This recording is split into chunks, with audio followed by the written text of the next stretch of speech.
to fund the Aviation Administration could put him to the first test. Some saying that the FAA bill is packed with it.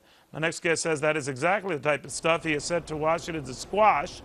Pat Toomey is a Republican senator from Pennsylvania. So, Senator, I guess this sort of, a different food for thought, right? Well, Neil, let's see how this plays out. But, when we're running $1.5 trillion deficits, how can we possibly justify a 33% increase in this one particular category by which taxpayers are forced to subsidize flights that, frankly, just don't have enough demand? But we do, and many in your own party do, Senator, and they keep playing the same game. I thought the message was stop playing that game to both parties, but they keep playing it. That was absolutely the message. We're going to have a vote on the Senate floor to eliminate this program. If that doesn't work, there will be a vote to scale back this program.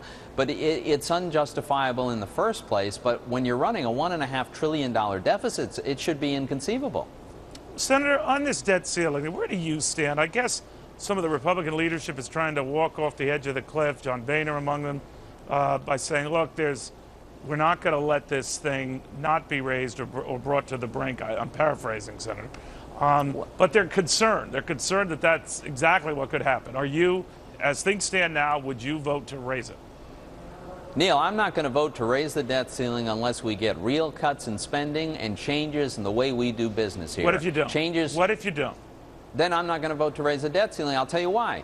Because there's nothing more irresponsible than just raising the debt ceiling and continuing business as usual, the business that has gotten us to a $14 trillion deficit, a deficit that is already a debt that is already, in my judgment, costing us economic growth and jobs and putting a real dark cloud on the horizon for us. No, I think we've got to cut spending. We've got to change the process. I'd like to see a balanced budget amendment be part of that reform.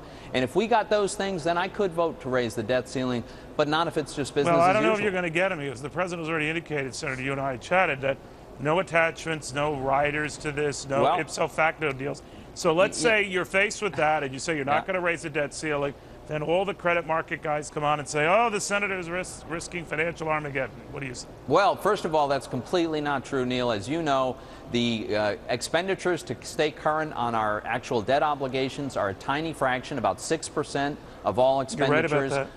Ongoing tax revenue is about 70% of all expenditures, so there's no way that any Treasury Secretary would ever default on our bonds.